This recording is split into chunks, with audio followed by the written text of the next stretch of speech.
Instagram को सरकार notice देने वाली है। अरे भाई, इंस्टाग्राम प्रेमियों को दिल पे धक्का लग जाएगा, धक से।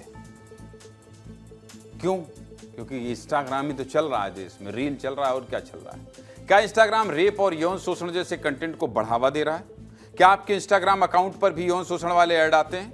और क्या आपके बच्चे भी कहीं ये यौन शोषण वाला कंटेंट तो नहीं देख रहे हैं? और ये सब दावे मेरे नहीं हैं, इंस्टाग्राम से जुड़ी एक रिपोर्ट आई है जिसमें ये दावे किए गए हैं। क्या है पूरी खबर, जानना चाहते हैं? चलिए आपको विस्तार से बता देता हूं। पिछले 3 दिनों में केंद्र सरकार 2 बड़े सोशल मीडिया प्लेटफॉर्म को नोटिस जारी कर चुकी है और तीसरे प्लेटफॉर्म को नोटिस जारी करने की तैयारी है। पहले व्हाट्सएप को नोटिस जारी किया गया, उसके बाद टेलीग्राम को नोटिस जारी किया गया और न्यूज एजेंसी पीटीआई के मुताबिक अब इंस्टाग्राम को भी केंद्र सरकार ने अपने रडार पर ले लिया है और जल्द ही सरकार इंस्टाग्राम को समन भेज सकती है।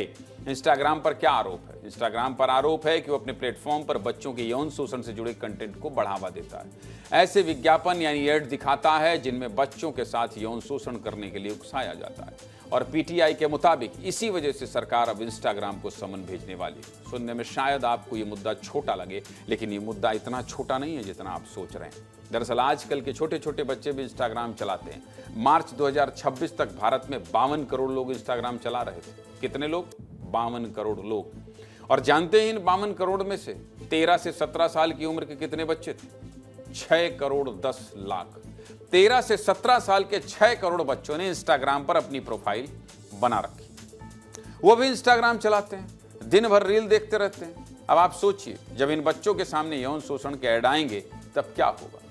अब आपके मन में एक सवाल हो सकता है, हमारे इंस्टाग्राम अकाउंट पर तो ऐसे ऐड नहीं आते, फिर तो ये खबर झूठी है। लेकिन अगर आप ऐसा सोच रहे हैं तो आपको आपका ये शक भी हम दूर कर देते हैं। देखिए, दरअसल ब्रिटेन की मीडिया संस्थान बीबीसी ने एक रिपोर्ट जारी की है और इस रिपोर्ट में यह दावा किया गया है कि इंस्टाग्राम भारत में बच्चों के यौन शोषण से जुड़े ऐड दिखा रहा है। इस चैनल ने पहले एक नया इंस्टाग्राम अकाउंट बनाया, फिर ऐसे लोगों को फॉलो किया जो सामान्य कंटेंट पोस्ट करते हैं, जैसे अपनी निजी जिंदगी से जुड़े फोटो, वीडियो या स्पोर्ट्स या फिल्म के वीडियो। इसके बाद क्या हुआ? इसके बाद 1 हफ्ते के अंदर अंदर इस अकाउंट पर सॉफ्ट पॉर्न जैसे ऐड आने लगे, यानी यौन शोषण के ऐड आने लगे। और कुछ दिन बाद ऐसे ऐड आने लगे जिनमें बच्चों के यौन शोषण के वीडियो लिंक मौजूद थे और ये लिंक टेलीग्राम चैनल के थे। बीबीसी की रिपोर्ट में भी ये दावा किया गया है कि इंस्टाग्राम पर बच्चों की अश्लील तस्वीरें और वीडियो भी मौजूद हैं और भारत में ऐसे ऐड चल रहे हैं जिनमें रेप वीडियो जैसे शब्दों का इस्तेमाल किया गया है। इन विज्ञापनों पर क्लिक करने के बाद यूजर सीधा टेलीग्राम चैनल पर पहुंच जाते हैं और वहां पर बच्चों के यौन शोषण से जुड़ा कंटेंट सिर्फ 99 रुपए में बेचा जा रहा है। देखिए, इंस्टाग्राम पर जो भी ऐड आता है वो इंस्टाग्राम की मालिक कंपनी मेटा की मंजूरी के बाद ही लाइव होता है और जब इन ऐड की शिकायत मेटा से की गई तो मेटा ने जवाब दिया कि इन विज्ञापनों में से किसी भी तरह के नियम का उल्लंघन नहीं, यानी इंस्टाग्राम खुद ऐसे कंटेंट को मंजूरी दे रहा है। इस पूरी जांच के दौरान कुल 30 ऐड ऐसे थे जो बच्चों के यौन शोषण से जुड़े थे। अब आप खुद सोचिए, कल को आपका 13 साल का बच्चा इंस्टाग्राम पर अपना अकाउंट बनाता है या पहले से उसने अकाउंट बनाया हुआ है तो उसके अकाउंट पर ये ऐड नहीं आए होंगे। जो लोग इंस्टाग्राम चलाते हैं वो इस बात को अच्छे से जानते हैं कि आजकल इंस्टाग्राम पर सबसे ज़्यादा किस तरह के वीडियोस आते हैं। आप इंस्टाग्राम खोलिए, थोड़ी रील स्क्रॉल करिए और कुछ देर बाद क्या होता है, ऐसा कंटेंट आने लगता है जिसे सॉफ्ट पॉर्न की कैटेगरी में रखा जाएगा और इस बारे में कोई ज़्यादा खुलकर बात नहीं करता। लेकिन सच्चाई यही है कि कई सोशल मीडिया प्लेटफॉर्म पर अब सॉफ्ट पॉर्न का अड्डा बन गया है और अब हर माँ बाप को सोचने की जरूरत है। अगर यौन शोषण जैसा मटेरियल इंस्टाग्राम पर मिल रहा है तो सोच लीजिए आपके बच्चों के भविष्य का क्या होगा। इस बारे में हमने कुछ लोगों से बात की और ऐसे कंटेंट का बच्चों के दिमाग पर क्या असर पड़ता है इस बारे में भी पता लगाया है। रिपोर्ट देखिए।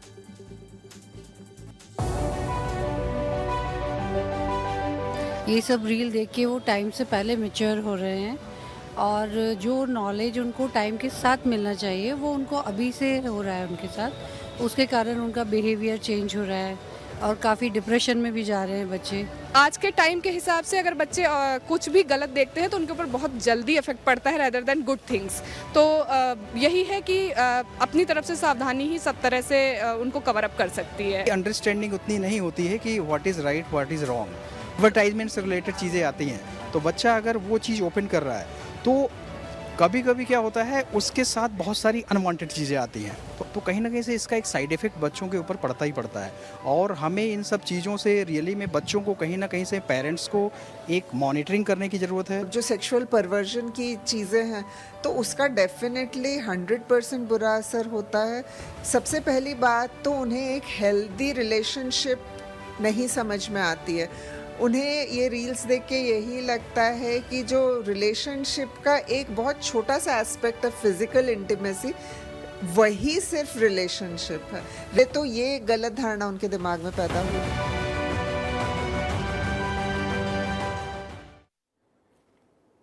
भारत में बच्चों के यौन शोषण से जुड़ी सामग्री को बनाना, रखना, देखना, शेयर करना, बेचना या प्रसारित करना पूरी तरह से अपराध है और अगर कोई ऐसा करता है तो उसे जेल हो सकती है। लेकिन उसके बावजूद भी इंस्टाग्राम पर यह सब चल रहा है और इसी को लेकर अब सरकार सख्त हो गई है। सीधे मुद्दे की बात क्या?